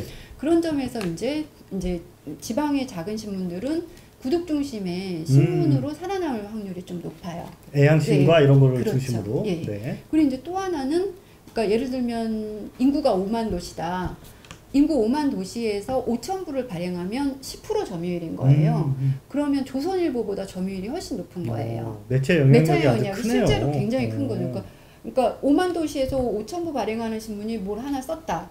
어마어마한 위력인 거예요. 그렇기 때문에 또 광고도 되고 이게 선순환이 되면서 되게 활성화될 수가 있고요. 인구 이제 한 50만, 100만 되는 도시에서는 이제 조금 좀 열악한 게 정주의식이 없잖아요. 언제쯤 좀 떠날 수 있고 그다음에 여기를 내 고향으로 인식한다든가 그런 게 좀 부족하단 말이에요. 그렇기 때문에 지역신문을 굳이 그런 애정을 가지고 봐줄 리가 없잖아요. 그렇기 때문에 콘텐츠에 있어서도 훨씬 더 주민에게 필요한 정보를 오직 콘텐츠의 가치로 그다음에 오직 친밀함으로 내가 구독을 할 수 있게끔 그렇게 해야 되기 때문에 조금 배로 좀 어려운 것 같고요. 그다음에 100만 도시에서 만약 똑같이 5천 부를 발행한다. 그럼 점유율이 정말 얼마 안 되는 거거든요. 그렇기 때문에 매체 영향력인 면에 있어서도 대도시가 조금 불리할 수가 있거든요. 이제 저 대도시 같은 데서는 또 SNS, 네이버 검색 뭐 이런 것들이 굉장히 중요하거든요. 네. 그래서 저희 같은 경우도 고양신문 같은 경우도 어디 광고를 하거나 뉴스 취재를 가면 첫 번째 질문이 네이버 제휴됩니까? 이거예요. 그러면 가는 데마다 그러는 거예요. 그래서 진짜 이 네이버가 뭐길래 그래서 한이 맺혀가지고 저희 같은 경우는 이제 주간 신문에 익숙해 있는데 그때 매일매일 기사 올리자 막 그렇게 해서 6개월 동안 저희가 연습을 한 다음에 드디어 네이버 제휴를 했거든요. 근데 사실 네이버 제휴라는 큰 목표를 저희 딴에는 달성했는데 그게 바로 돈으로 연결되진 않아요. 네. 왜냐면 네이버 제휴하면 그 다음에 나오는 게 광고기사 내주고 돈 받고 이게 돈이 되는 거거든요. 네네. 근데 사실 저희 같은 이제 정로를 지향한다면 광고로 기사를 팔 수는 없단 말이에요. 그렇죠. 돈을 받고. 네네. 그렇기 때문에 그런 건 거의 하지 않거든요. 그렇게 되면은 네이버가 사실은 바로 이득으로 오진 않지만 근데 이제 하나 장점은 그만큼 이제 뉴스 검색이 활성화되고 지역 주민들한테도 저희 신문 네이버 등록되기 때문에 조금 한 번은 더 취재 광고나 쉽게 되고 뭐 이런 것들은 있는 것 같아요. 그래서 수도권의 지역 신문들은 조금 다각적인 온라인, SNS, 네이버 뭐 이런 어떤 플랫폼을 통한 적극적인 방법으로 다매체로 살아남을 수 있는 방법을 찾아가야 합니다. 네네. 네. 그래서 고향신문도 보면은 규모는 작지만 네. 하는 일의 그 여러 가지 다양성에서 보면 거의 뭐 대기업처럼 네, 문어발식으로 지금 이것저것을 다 해야 되는 네, 그런 네. 상황이기는 합니다. 그 연관해서 이제 지역신문 전체적인 그런 거를 이야기해 주셨는데 바른지역언론연대 지금 회장님을 네. 지금 이번에 벌써 2회 연임을 하고 계십니다. 네. 자, 전국적 조직입니다. 이 바른지역언론연대 뭐 이름에서 대충 짐작은 하시겠는데요. 그래도 이게 어떤 성격의 그런 단체고 네. 또 현재 몇 개의 회원사가 소속되어 있는지 주로 하는 일은 뭔지 간단히 설명을 네. 좀 해주세요. 네.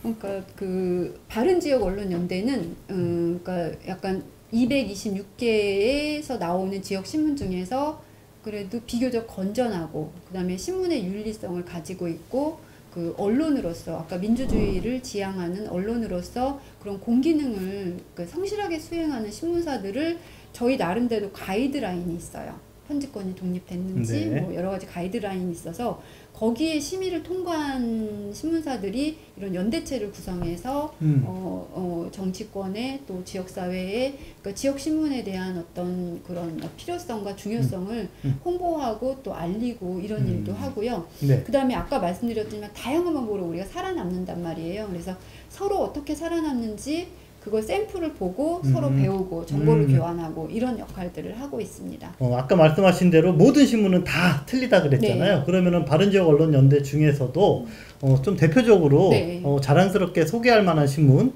뭐 예. 고향신문은 아까 네. 했으니까 빼시고 네. 네. 다른 지역에 있는 신문도 이 시간에 조금 이렇게 소개를 해주시고 네. 어떤 특징을 가지고 있는지 그런 것도 좀 이야기해 네. 주시면 재미있을 것 같네요. 네네. 네. 저희 몇 개 이렇게 좀 골라봤는데요. 네네. 고향신문은 너무 많이 PR해서 생략하고요. 네, 한국을 대표하는 신문이 이제 옥천신문으로 꼽혀요. 옥천신문인데 네. 아까 말씀드렸듯이 인구는 5만 안팎이지만 5천 부 정도 발행하거든요. 그러니까 전국에서 조선일보보다 점유율이 높은 신문입니다. 그래서 옥천신문 굉장히 잘 만들고 있고요. 지면도 굉장히 넓습니다.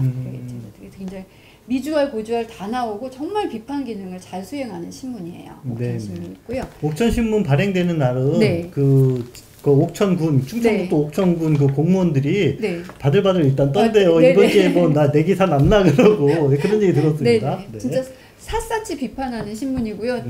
제가 보기에는 저렇게 비판한 옥천은 다 사기꾼 같다 이런 생각도 들 너무 정도로 속속들이. 예, 네네. 속속들이 다 비판합니다. 예. 네네.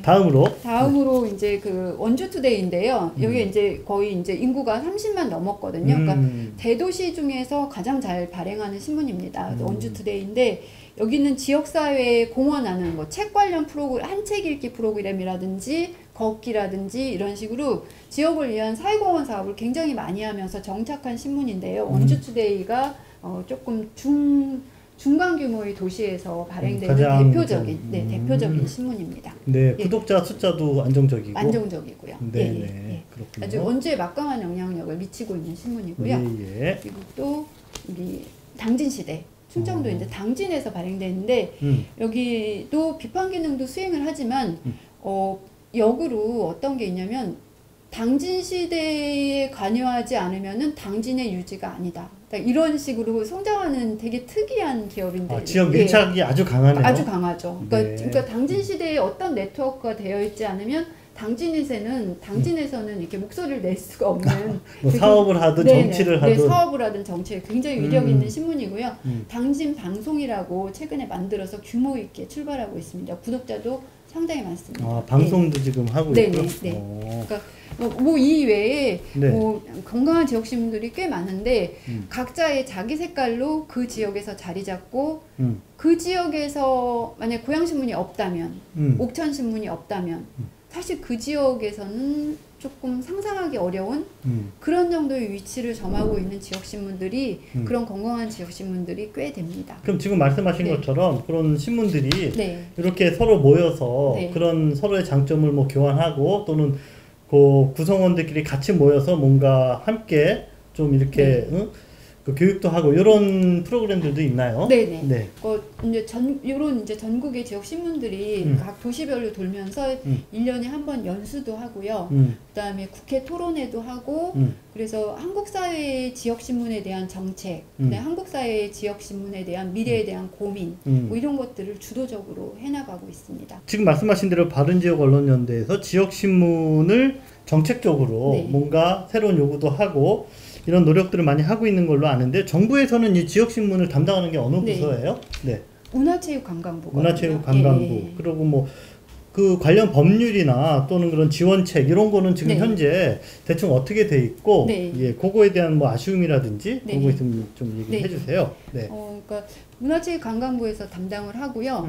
노무현 정부 때 그 아까 말씀드린 지역신문 굉장히 중요하다. 특히 이제 노무현 정부 때 분권에 대한 개념이 많이 강화됐어요. 그러면서 지역신문을 특별히 지원하자. 그래서 지역신문 특별법이 만들어졌거든요. 그래서 그 법이 만들어지고 지역신문 특별기금이 만들어졌어요. 그래서 이제 그 기금으로 전국에 있는 지역신문 중에서 가장 건강하고 좀 우수한 신문들을 평가를 해서 400개 중에 40개를 정도를 선발해요. 그래서 이 기금을 지원하고 있거든요. 네, 그렇게 계속 지원을 조금씩 받고 있는데요.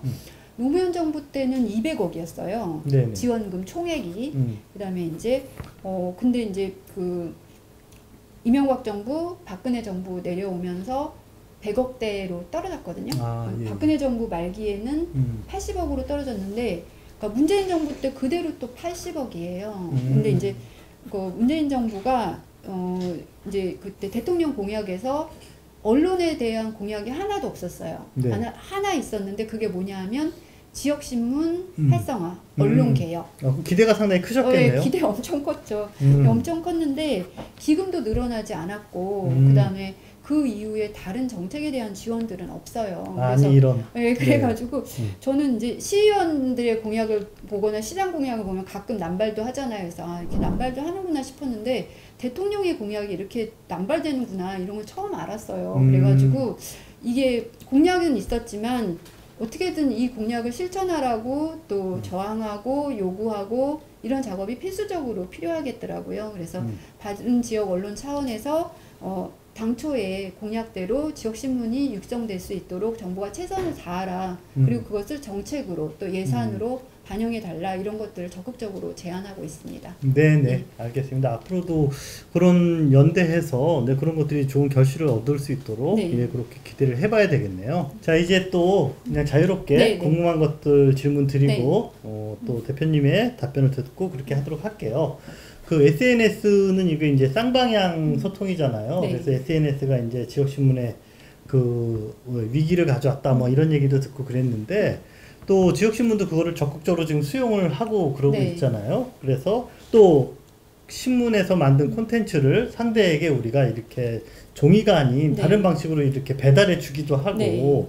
그런 SNS와 지역신문은 그 공생하는 네. 그런 관계다라는 생각이 드는데 네. 그런 거에 관련해서 좀 이야기를 해주세요. 네, 네네. 이렇게 좀 할까? SNS를 할까? 뭐 이런 정도는 아닌 것 같고요. SNS를 안 하면 죽는다. 뭐 이런 정도의 강도인 것 같아요. 근데 이제 하나 저희의 어려운 점은 이제 주간신문으로 발행되고 있고, 그다음에 이제 아까 말한 종이, 우리가 따끈따끈한 종이, 그다음 짚혀지는 텍스트.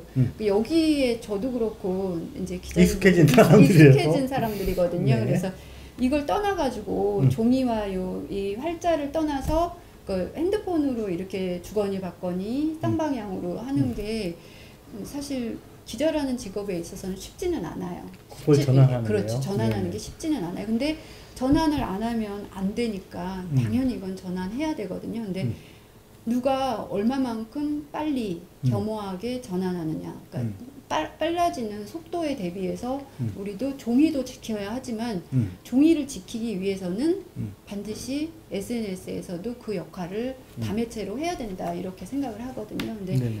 이제 그동안 이제 지역신문의 경쟁력은 아까도 말씀드렸지만 그러니까 지역 주민들의 필요한 정보, 지역 주민을 대변하는 것들을 하루 종일 생산하는 그런 콘텐츠력이 있잖아요. 근데 콘텐츠를 가지고 종이, SNS, 영상 뭐 이런 다각도로 하는 작업들이 필요하거든요. 그럼 보통 이제 하나의 콘텐츠가 생산이 되잖아요. 유튜브 찍고 그 다음에 페이스북 올리고 카카오 채널 하고 그다음에 문자 뉴스 보내고 블로그 올리고 이렇게 5개, 기본 5개 가야 되거든요. 5개 체크하면서 이제 가야 되는 거예요. 그래서 근데 이제 갈 때마다 다른 색깔로 약간씩은 바꿔줘야 되잖아요. 페이스북은 페이스북에 맞는 언어로 약간 바꿔주고 이런 것들이 이제 집중된 작업이거든요. 근데 그러니까 예전 같으면 하나의 네. 뉴스를 기사로 써서 지면에 들어가서 그걸로 이제 끝인데 예. 지금은 그 기사를 수동적으로 그냥 누군가 봐줘라가 아니라 볼 사람을 찾아가야 되네요. 그렇죠. 그리고 예. 그것도 여러 가지 방법으로 예. 네네 요거를 보는 사람에게는 요걸 주고 요걸 보는 사람한테는 요걸 그렇죠. 주고 예. 이렇게 다시 한번 재포장을 해서 뿌리는 네, 이게 점점 힘들어지고 있네요. 근데 사실 그렇게 안 하면 아까 말씀드렸듯이 내가 왜 수용자여야 해? 라는 질문에 답할 수가 없어요. 그리고 그런 변화가 저는 나쁘지 않다고 생각해요. 그러니까 언론이 나만 생산해서 나만 뉴스를 줬어. 너는 먹기만 해. 이게 아니고 나 우리 이런 거 만들었는데 한번 드셔보실래요? 맛있어요. 그러면 맛있다고 판단하는 건 독자잖아요. 그렇죠. 독자가 맛있으면 이거 맛있어요 하고 반응이 온단 말이에요. 거기서 뭐가 시작되는 거거든요. 근데 과거의 기자들은 취재 열심히 해가지고 막 이렇게 썰을 착 풀고 그리고 보내면 끝. 이게 일로 바뀔 수 있겠냐. 내 거에 대해서 겸허해지면서 어떠세요? 라고 물을 수 있겠냐. 그러면 싫어요, 좋아요 이걸 받아들이는 그릇을 만들 수 있느냐 신문사가. 그러니까 이게 몹시 중요하기 때문에 저는 그런 면에서는 모든 게 혁신되어야 한다. 그러니까 종이를 살리기 위해서는 모든 것을 혁신해야 종이도 살고 신문사도 그 다음에 기자라는 직업도 살아남을 수 있다라고 생각해요. 네네, 새로운 시대에 걸맞는 또 새로운 기자의 모습이 좀 요구된다 그렇게 생각이 되네요. 고향신문도 그렇고 모든 지역신문들이 이 독자들이 재생산되려면 다음 세대 또 더 나아가서는 아주 어린 세대들까지 이 신문이라는 것에 대한 어떤 존재감을 좀 알려주고 그들과도 소통하는 이런 준비가 미리 있어야 되지 않을까라는 생각을 하거든요. 그래서 지금 고향신문도 뭐 다양하게 그런 젊은 세대 또는 학생 또 아동 세대와 함께하는 이런 것들을 지금 사업을 하고 계신 걸로 알고 있는데 특히 우리 이영하 대표님이 그런 쪽에 좀 애정과 어떤 열정이 좀 많으시거든요. 그런 이야기 좀 들려주세요. 그러니까 저는 이제 미래 세대가 이 종이를 텍스트를 읽을 것이냐 이렇게 그런 문제에 대해서 대비를 한다 뭐 이런 차원은 아닌 것 같고요. 이제 당연히 연결은 되겠지만 그러니까 어린이 청소년들이 이제 우리 사회에서 조금 더 이렇게 자기 주도의 인생을 살아가는데 필요한 어떤 공공 프로그램 그런 것들을 지역신문이 했으면 좋겠다 이런 생각들이 좀 다른 것보다는 좀 강해요.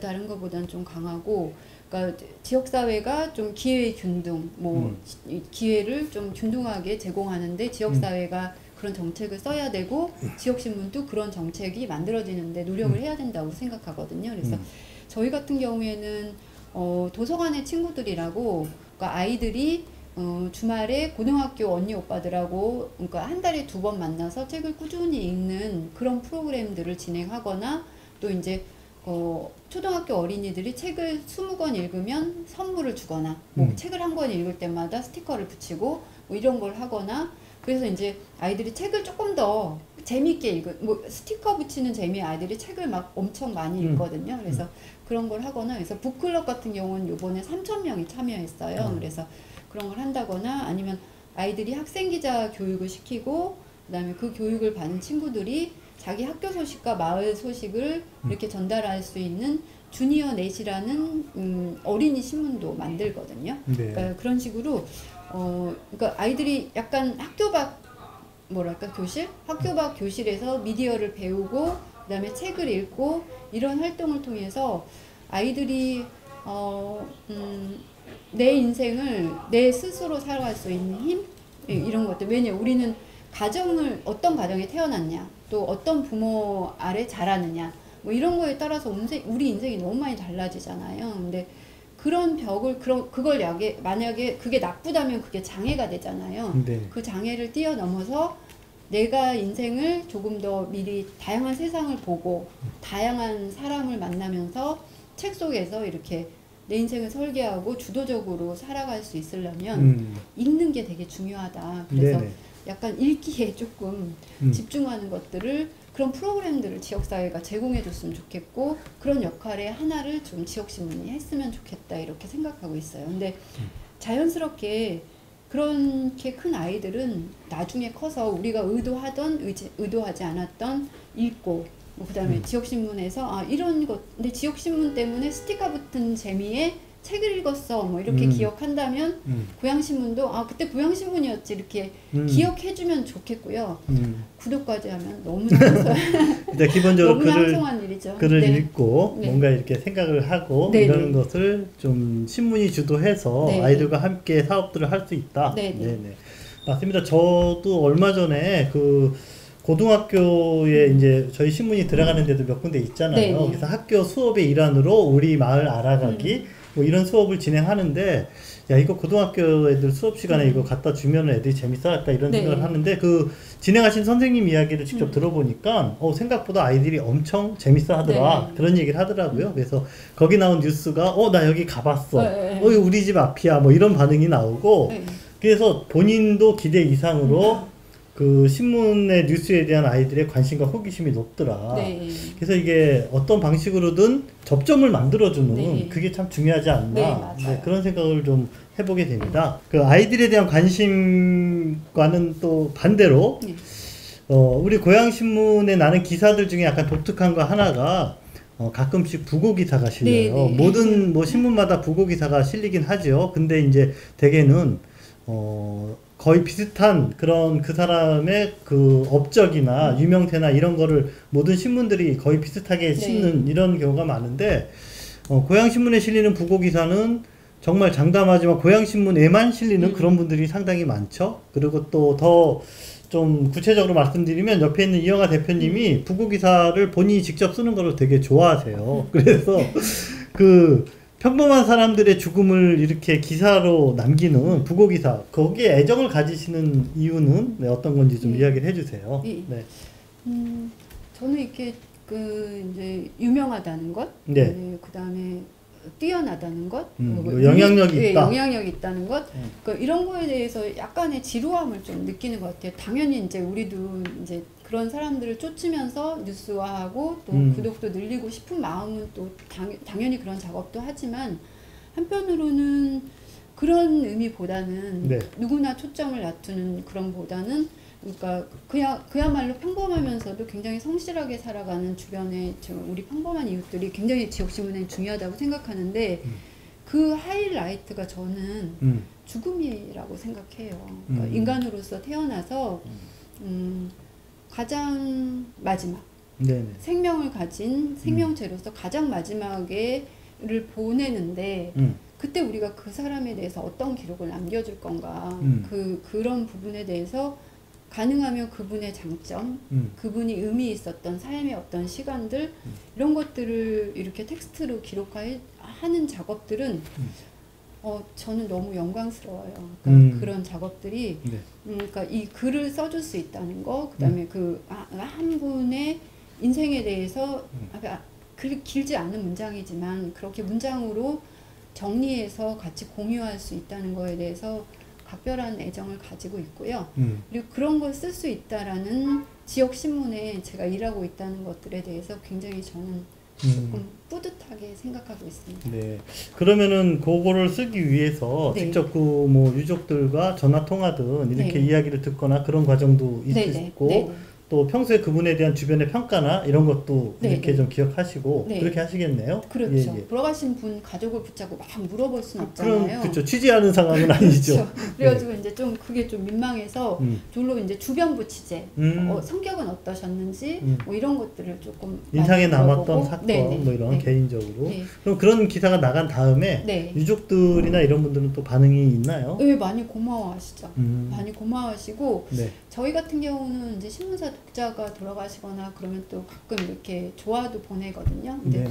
조화 보낼 때도 근조 이렇게 안 보내고요. 참 아름다운 삶을 뭐 사셨습니다라든가 감사합니다, 뭐 존경합니다, 뭐 이런 식의 메시지들을 좀 보내기도 하거든요. 네네. 네. 아까 처음 말씀하신 그런 나와 이웃이 주인공이 되는 신문이라는 그런 게 부고기사라는 것에서 이렇게 좀 집약적으로 네. 보여지는 게 아닌가, 네, 그런 생각을 좀 해보게 됩니다. 이제 고향신문도 그렇고 각 매체마다 아까 뭐 이제 다양한 방식으로 뉴스를 또 재가공해서 보낸다 그랬는데 네. 또 영상이 이제 과제잖아요. 네. 그죠? 그래서 고향신문도 매주 이제 한 부의 신문이 나오면 그 한 신문에 네. 기사가 보통 제가 세워봤거든요. 네. 네, 한 몇 곡지 실리는 것 같아요. 대표님 아세요? 70곡지. 그렇게는 안 아니요. 나갑니다. 네. 옛날에 그렇게 네. 썼나 보죠. 지금은 네. 그 정도는 아니고요. 45곡지에서 네. 50곡지 네. 정도. 그러니까 각각 그런 누군가 기자 이름이 붙는 그런 기사가 그 정도 나가요. 그러니까는 물론 또 기자가 쓴 기사가 온라인에만 올라가고 신문에 안 들어가는 것도 있거든요. 그러니까는 한번 주변 친구들이랑 그런 이야기를 했는데 너 몇 곡지 쓰냐 한 주에. 그래서 저도 나도 한 평균 10곡지는 쓰는데 그랬어요. 네, 네. 근데 그 중에 신문 들어가는 것도 있고 안 들어가는 것도 있고 그러니까 생각보다 다들 깜짝 놀라는 많죠. 거예요. 엄청 일주일에 많죠. 10곡지의 기사를 어떻게 쓰냐 뭐 네. 이러고. 그래서 제가 모르긴 몰라도 그 뭐 중앙 일간지 또는 뭐 주간지 월간지 개간지 모든 네. 기자들이 있는데 아마 지역신문 기자가 뭐 퀄리티는 떠나서 기사의 생산량이라든지 그거는 제일 많을 거다. 이건 네. 아마 뭐 분명한 사실일 거다. 제가 그런 이야기를 네. 한 적도 있어요. 예. 예. 근데 대표님이 처음에 기자를 하실 때 그때는 지금이랑은 또 환경이 좀 달랐나요? 네. 어땠어요? 이게 지금은 저희가 이제 해서 지금은 한 13명 정도가 일하잖아요. 네네. 그때는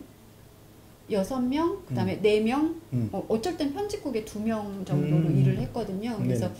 그때는 기사량이 꽤 많았던 것 같아요. 막 20곡지 될 때도 있었어요. 20곡지요? 뭐 단신하고 다 합쳐서. 뭐 정기적으로 가는 거 이런 거 그렇죠. 본인이 맡은 거 이런 네네네. 거가. 예. 그래서 네. 일의 양은 정말 어마어마하게 많았던 것 같아요. 네네. 지금 이제 그래서 이제 40개에서 50개 정도 되는 꼭지 중에 네. 매주 가장 이제 이거는 그냥 한 번 생산하고 버리기 아깝다 하는 거를 모아서 저희 고향신문 같은 경우는 고향신문 뉴스 체크라고 네. 한 15분에서 20분 되는 짧은 뉴스 영상을 이제 네. 또 만들거든요. 네. 그래서 그걸 이렇게 보내주고 그러는데 그런 지금 방식, 네. 영상으로 이거를 네. 다시 재가공해서 하는 방식. 네. 근데 이게 과연 우리에게 계속 하기는 해요. 네. 근데 이게 직접적으로 지금 어떤 효과가 있나, 우리에게 어떤 이익이 있나, 이거는 고민이 되거든요. 네. 저도 만드는 예. 입장에서. 예. 어떻게 생각하세요? 영상과 이 문자 매체가 예. 같이 가야 된다는 예. 거. 네. 이게 아시겠지만 이제 지역신문에 그렇게 많은 분들이 일하는 건 아니거든요. 그러면 이제 기사량도 이렇게 많은데 거기다 영상도 해야죠. 아까 말씀드린 SNS도 해야죠. 굉장히 이제 일의 하중이 많은 거예요. 그래서 그러니까 영상 같은 경우에는 사실은 제 입장에서는 영상으로 어떻게든 우리가 진출해야 된다라고 강조하고 거듭 말씀은 드리지만 사실 이 영상을 우리가 해낼 수 있을까? 이제 우려가 훨씬 더 크죠. 그래가지고 역량의 문제라기보다는 여건의 그렇죠. 문제죠. 예. 네. 그래서 이제 주문을 처음에 했던 것이 막 어디 가든 하여튼 들이대자. 일단 영상을 대서 뭐 의회 같은 데서 막 돌발적인 어떤 일이 일어나거나 하여튼 어떤 돌발적인 어떤 일이 일어나서 다른 유튜브처럼 막 수십만 건 올라가는 행운이 우리한테도 올 수 있지 않겠냐. 그러니까 우리 그냥 되는 것만 하자. 힘들어도 이제 그렇게 많이 처음에는 강조를 했었어요. 근데 사실 조금 어처구니 없는 말이죠. 근데 오히려 이제 그때 이제 저희 기자들이 냈던 안들이 뉴스를 보도를 하는데, 그러니까 한 주 동안 나왔던 뉴스들을 거기에서 발제해서 뉴스를 요약 정리해주고 그걸 브리핑해주자 이런 얘기를 저희끼리는 했어요. 뉴스 재활용이라고 그렇죠. 표현했죠. 네네네. 예. 그랬는데 처음에는 볼까? 그렇게 생각을 했었어요. 왜냐면 아무도 그런 시도는 하지 않고 있거든요. 그러니까 돌발 영상으로 해서 뜬 데들이 몇 군데 있고, 지역신문 중에. 그렇죠. 네. 지역신문 중에 있고, 근데 뉴스를 딱 앉아가지고 이렇게 보도하면서 조회수를 올린 데는 하나도 없었거든요. 근데 네. 그래서 저도 처음에는 반신반의 했는데 뭐 첫 번째 나가니까 좀 괜찮은 거예요. 그래서 이게 계속 근데 꾸준히 이렇게 일주일에 한 번씩 하니까 요즘에는 기본 1000은 돌파하는 거예요. 그래서 이런 식으로 자세히 뉴스를 요약해서 브리핑해주면서 조회수를 1000개 이상 올리는 데는 아마도 고양신문밖에 없는 것 같아요. 그래서 약간 그러면서도 선정적이지 않고 그러니까 돌발적인 우연히 터지는 거에 조회수를 기대하지 않고 성실하게 우리 뉴스를 브리핑하면서 이렇게 가는 방법도 하나의 방법이겠구나 싶어가지고 저는 굉장히 높이 평가하고 있습니다. 동영상이 구독자 1000명이라는 거는 사실 뭐 여러분들 뭐 네. 수십만 이런 조회수가 있는 영상들이 비하면 너무나 초라한 네. 숫자지만 아까 말씀하신 것처럼 그걸 보시는 분들은 정말 지역의 뉴스에 관심이 있는 분들이 보시는 그쵸, 거니까 예, 그래서 저희는 그 숫자에 그래도 의미를 두고 네. 어쨌든 그거를 계속 늘려가는 게 의미가 네. 있다. 이제 그런 네. 생각을 좀 해보게 됩니다. 그러니까 좀 더 많은 주민들이 네. 우리도 만들지만 아까 말씀드렸듯이 그냥 수용자로 있지 마시고 좋은 영상이 있으면 저희한테 보내서 저희의 영상에서 조금 더 많이 공유하고 공유할 수 있도록 풍요롭게. 그런 유튜브 플랫폼이 되고 싶은 꿈도 한번 꿔보고 있죠. 지금 말씀하신 거에서 또 그러면 이어서 좀 질문을 드리면 일반 시민들이 예. 고양신문과 소통할 수 있는 방법이 네. 뭐 독자가 되면은 이제 고양신문을 받아보실 수 있고 네. 그 다음에 또 카카오의 친구가 되면 네. 고양신문에서 뉴스 레터를 보내드리기도 네. 하잖아요. 네. 네. 그리고 고양신문 고양팟이라는 동영상의 구독자가 되면 매주 화요일마다 그 영상을 보실 수도 있고 네. 그리고 또 본인이 뭐 제보를 한다거나 기고를 한다거나 여러 가지 방식이 있을 텐데 네. 시민들에게 네. 그 지역신문과 어떻게 소통을 해주셨으면 좋겠다라는 바람이 있으면 네. 이야기를 좀 해주세요. 네. 네. 그러니까 모든 지역 신문에 앞으로 나가야 할 방향이기도 한데요. 그러니까 어떤 컨텐츠로 뉴스를 제공하느냐, 그러니까 이것도 중요하지만, 그러니까 사람들이, 그러니까 수용자가, 독자가, 지역 주민들이 무슨 생각을 하고 있는지를 그거 그냥 그대로 가지고 와서 우리한테 노출시켜 줄 수 있도록 그러니까 우리가 편한 나의 미디어라고 생각해서 나 요번에 뭐 했어. 그 다음에 뭐 우리 아이가 요번에 큰 상을 탔어. 뭐 그 다음에 내가 어디에 갔더니 프리마켓을 하는데 괜찮아. 너무 괜찮아. 어디 맛있어. 음식이 이 집 음식점 최고야. 뭐 이런 정보들을 고양신문에 좀 같이 주시면 저희가 플랫폼이 돼서 이런 뉴스들이 점진적으로 좀 확산되고 그러니까 이런 식의 조금 네트워크, 정보의 네트워크, 생활의 네트워크가 조금 강력하게 되었으면 좋겠거든요. 그래서 그런 방법으로 오히려 독자보다는 오히려 저희가 그런 것들을 만들어서 이렇게 활짝 열어놓을 수 있는 방법을 훨씬 많이 고민해야 될 것 같아요. 네네, 알겠습니다. 지금 말씀하신 것처럼 그 뉴스는 정말 다양한 카테고리들이 있어요. 그죠? 네. 그리고 지역신문도 그 여러 가지 면이 있고 네. 그리고 또 그 모든 면들이 뭐 어떤 게 더 중요하고 정치 기사가 중요하고 생활 기사 중요하지 않고 이런 건 전혀 없죠. 네. 그렇죠? 그래서 네. 신문에 있는 면들을 쭉 보면은 이제 뭐 이슈 기사, 또 지역 정치 기사, 그 다음에 또 경제 기사, 예. 또 뭐 이제 요새 건강 이런 데 네. 관심이 있으니까 의료 기사, 그 다음에 뭐 생활, 그 다음에 문화 기사, 뭐 이런 카테고리들이 있죠. 네. 네네. 그래서 여러분들이 그런 모든 분야에 본인이 관심 있는 분야에 관심을 또 표현해 주시고 저희들도 독자들의 그런 관심에 맞는 그런 기사를 쓰기 위해서 이렇게 서로가 함께 네. 좀 소통하면서 노력하면은 지역신문이 자꾸 풍성해지지 않을까 네, 이런 생각을 네. 좀 해보게 됩니다. 이 질문을 누가 또 주셔서 네. 여쭤봐 드리면 자, 이 영상 보시는 분들 중에 네. 이제 젊은 분들도 있을 네. 수 있고 또 취업을 고민하거나 진로에 대한 이제 고민을 하시는 분들도 있을 것 같아요. 네.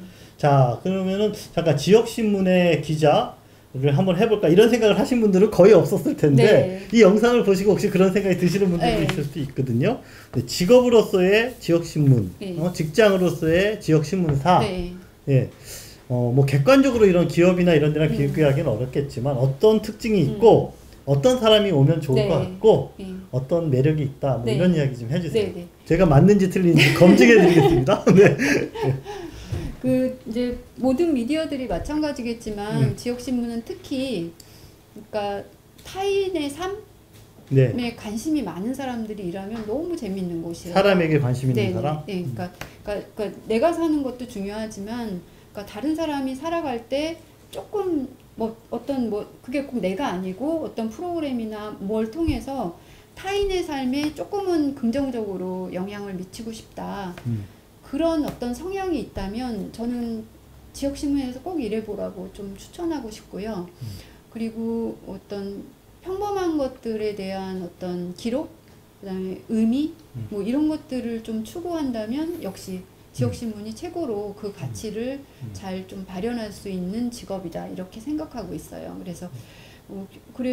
그리고 거기다가 조금 적극, 예전에 오지랖이 넓다 그러나요? 그러니까 예를 들면 그러니까 나 살기도 바쁘지만 이제 조금 사회적 약자라든지 지역사회에 소외된 곳이라든지 이런 데가 조금 더 그런데 약간 기회의 균등을 주고 조금 그런 기회의 확대를 주고 이런 정책을 만들고 싶다. 그러면 이제 두 가지 방법이 있어요. 두 가지 방법. 타인의 삶에 좋은 영향을 미치는 방법 중에 적극적인 방법 두 가지인데, 하나는 뭐 정치를 할 수도 있겠죠. 그럼 직접 제도와 정책을 만들 수 있잖아요. 또 하나는 언론에서 일하는 거. 그러면 이 사람들이 잘하는지 못하는지 끊임없이 감시하고, 그다음에 진짜 주민들이 또 요구하는 바가 뭔지 그것들을 취재해서 여기다 전달하고 이런 식으로 대변하는 역할을 함으로써 그게 실현 가능할 수 있도록 하는 두 가지 직업이 있는데, 정치는 당연히 중요하고 하지만 경우의 수에 이렇게 비교해 보면 실패할 확률이 좀 많은 것 같아요. 그리고 정치란 게 조금 약간 권력을 가지면 독선이 되거나 뭐 이런 연결고리가 있어서 정말로 약간 정말 인간성이 굉장히 좀 좋은 분들이 아니라면 잘못된 길을 가기가 좀 쉽거든요. 그래서 그런 면에서는 조금 더 완성적인, 만약에 인격체라면 정치를 선택하고, 제 생각에는 조금 근데 그렇게 하고는 싶으나 정치 쪽은 난 아닌 것 같다 그러면은 저는 언론을 선택해서 정치 이상으로 적극적인 방법으로 타인의 삶에 조금 영향력을 미칠 수 있다라고 생각합니다. 그리고 이제 일을 하고 싶으시면 고향신문 홈페이지나 게시판, 전국에 있는 아까 목천신문, 원주투데이, 전국 곳곳에 건강한 지역신문들이 있거든요. 근데 홈페이지나 이런 데 가서 일하고 싶다라고 의사를 표출해. 저도 그렇게 일했거든요. 제가 25살에 그때는 114가 있었어요. 그래서 114에 전화해서 고양시에 있는 지역신문이 있으니까 전화번호 알려달라고 그래서 고양신문이 있습니다 그러더라고요. 그래서 전화해서 제가 지역신문에서 기자로 일하고 싶습니다라고 먼저 찾아왔었어요. 그래서 저는 그런 적극적인 방법으로 좀 할 수 있다라고 생각해요. 지역신문이 왜냐하면 공지되고 공채로 뽑고 뭐 그런 건 아니거든요. 그래서 그렇게 적극적으로 한번 찾아보실 수 있다라고 생각해요. 그러면 각자 자기의 어떤 그런 재능이나 또는 그 관심에 맞는 뭔가 일거리를 그 지역신문과 같이 이게 맞는지 안 맞는지 한번 시도를 누구나 해볼 수 있겠네요. 그렇죠. 열정과 어떤 그런 아까 말씀하신 공공적 가치관 이런 게 좀 있는 사람이라면 사람에 대한 관심. 그러니까 모든 지역신문이 그러면 계속 또 새로운 사람을 뽑기도 하고 인력 구조라든지 이런 게 계속 이렇게 수급이 되고 그러나요? 지금? 그럴 때 약간 수도권이 유리해요. 근데 이제 수도권에 이제 인구가 많은 데들은 이제 젊은 친구들하고 조금 이렇게 흡수할 수 있는 경우도 많은데 뭐 이제 지방 소도시 뭐 지방 소멸이라고 하잖아요. 그런 식으로 소도시에서는 여건은 되게 좋은데도 인력 구하기가 어려운 데들이 꽤 있어요. 그래서 저는 그런 데 일하면 정말 좋을 것 같다는 생각을 해요. 본인이 지방에 가서 정말 하나의 작은 그 도시를 정말 내가 지역 언론인으로서 한번 여기서 도전해보겠다. 그러면 지역에서는 그런 분들을 반긴다. 여러분들 지역신문 기자 여러분들하고 관심을 가지고 이렇게 한번 고민해 보시는 것도 권해드리겠습니다. 지금 뭐 이제 대표님 말씀 들어보면 지역신문 기자라는 직업이 상당히 이제 아주 또 매력적으로 이렇게 느껴지기도 하는데, 또 현실에서 보면은 그 기자에게 꼭 따라다니는 뭐 저희로서는 상당히 좀 가슴 아픈 그런 명칭이지만 뭐 기레기 이런 용어들이 워낙 많이 쓰여요. 그래서 그 언론에 대한 불신 또는 언론인에 대한 그런 이 사회적 불신이라든지 이런 저항감이 상당히 많이 있거든요. 이거는 뭐 언론 스스로가 이제 가지고 있는 어떤 그런 문제이기도 하고 또 일반 독자들이나 대중들이 언론에 대해서 약간 좀 뭔가 오해하고 있는 그런 부분도 있는 것 같거든요. 이 언론 불신 사회 네. 어떻게 생각하시는지 네. 이야기 좀 해주세요. 저는 이제 우리나라에서 이렇게 SNS나 이렇게 그 제3의 미디어들, 그 다음에 이제 개별 미디어들이 활성화되고 이게 활발한 것들이 기존 언론에 대한 저항이자 어떤 불만, 뭐 비판 이런 걸 내포하고 있다라고 생각하거든요. 근데 제가 봐도 저도 이렇게 지역신문이긴 하지만 이런 언론에서 일하면서 언론이 아집이 너무 높다 이런 생각을 좀 많이 해요. 사실 저도 약간 아집이 좀 있지 않습니까? 그래서 언론에 일하면 좀 그게 좀 단점인 것 같아요. 그러니까 이게 뉴스를 계속 이렇게 우리가 공급만 했잖아요. 그러니까 사람들이 이제 이 뉴스가 그냥 단줄 알고 받았던 시대가 있단 말이에요. 네. 그럼 계속 공급했던 사람들은 내가 다 맞는 것처럼 보인단 말이에요. 그게 이제 일방적인 언론, 매스 미디어의 한계인 것 같아요. 관성화되는 거죠. 관성화되는 거죠. 네. 근데 이제 그런 게 저희 나라가 좀 세다고 생각하고요. 특히 우리나라 같은 경우에는 약간 분단 국가잖아요. 그래서 이제 민주주의가 사실 제대로 시행된 게 아직도 그렇게 제대로 된다고 이제 연습하고 있는 거잖아요. 근데 사실 오랜 이제 그 봉건제 사회가 무너지면서 바로 일제가 왔고 일제 사회가 무너지면서 바로 독재가 왔어요. 독재가 무너지고 얼마 안 됐어요. 그래서 정말 우리나라 민주주의의 역사를 따져라 그러면 10년? 그러니까 민주주의를 온 지나긴 과정은 있었지만 네네. 모든 구성원들이 민주주의를 네. 실제로 이렇게 체감하고 몸으로 예. 네네, 경험하는 계속 저항의 역사였지 민주주의 역사는 아니었거든요. 그럼 민주주의 역사는 이제 시작되는 거기 때문에 사실은 언론도 그런 민주주의의 역사에 발맞춰서 언론도 이제 저는 걸음마 단계라고 생각하거든요. 그러다 보니까 우리 같은 경우에는 그러니까 중앙 집권적 체제하에 있었던 전국지들이 굉장히 좌편향 우편향이 심한 거예요. 그렇죠. 네, 그래서 뭐 반공 쪽이냐, 뭐 진보냐, 보수냐, 반공이냐, 뭐 아니냐, 뭐 이런 식으로 이게 그 판가르기가 너무 심한 거예요. 네, 어느 신문 뉴스냐를 보면 그렇죠. 이게 어느 성향으로 논조가 진행될지도 네, 그냥 예측이 가능하죠. 예측이 가능한 네. 거죠. 근데 문제는 다 자기 기자들도 기사 쓸 때 자기의 시선을 통과해서 뉴스를 공급한단 말이에요. 네. 그거는 어쩔 수 없는 한계가 있어요. 근데 문제는 그러니까 우리나라 언론 같은 경우에도 그러니까 예를 들면 조선일보가 약간 보수적이다. 네. 그러면 한겨레가 약간 진보적이다. 그러면은 그게 약간 자기의 감옥이 되는 것 같아요. 프레임이 돼버려가지고 계속 이거는 거기서 어긋날 수가 없는 거예요. 언론사 스스로. 그렇기 때문에 한번 내가 뭐 정권을 깠다. 그러면 죽어도 까는 거예요. 끝까지 까야지 내가 살아남는 거예요. 네네. 근데 사실 그렇지 않거든요. 어느 정권도 1에서부터 100까지 잘못되거나 1에서부터 100까지 잘하는 데는 없어요. 네네. 계속 이때는 어저께 얘가 엄청나게 비판했어요. 근데 오늘 괜찮은 일이 있으면 오늘 칭찬할 수가 있거든요. 근데 어제 비판하면 죽어도 그 비판을 지금의 언론 못하는 환경과 거죠. 구도에서는 네. 그게 안 되고 정말 그 양자택일의 논리가 그렇죠. 계속 지금 예. 더 강고해지는. 그렇죠. 네네.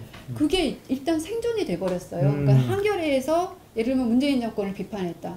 그럼 문재인의 지지자들이 한겨레를 엄청 비판해버리잖아요. 그렇죠. 조선일보에서 보수 세력의 뭔가를 뭐 비판했다. 그럼 보수가 엄청 또 조선을 공격하고 뭐 이런 식으로 되다 보니까 그러니까 양자 논리 안에 우리 프레임이 너무 가득한 거예요. 그래서 그거로부터 좀 벗어나서 네. 그러니까 어제 했던 말을 그게 팩트가 아니라면 오늘 번복할 수 있고 어제 내가 비판했더라도 오늘 잘한 건 오늘 칭찬할 수 있어야 되는 약간 카멜레온 같은 그게 우리의 주의가 중요한 게 아니니까 네네. 일어나는 현상과 객관적인 사실과 팩트가 중요한 거니까 그 사실로부터 항상 겸허한 게 해야지만이 언론에 대한 어떤 회복이 이루어질 수 있지 않을까 싶거든요. 근데 그런 점에서 저는 지역 신문들이 조금은 자유롭거든요. 그러니까 이제 그러니까 이데올로기라든지 진보 보수를 떠나서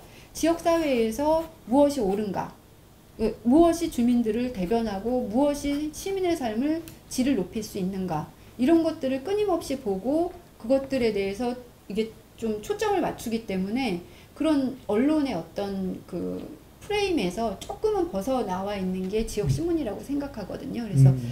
그래서 저희들도 지역신문에서도 또 이제 지방정권을 비판할 때 같은 프레임에 갇히지 않도록 항상 생동감 있고 있는 사실에 대해서 겸허하게 받아들이고 또 그거 이렇게 하는 방법들이 굉장히 중요하다라고 생각합니다.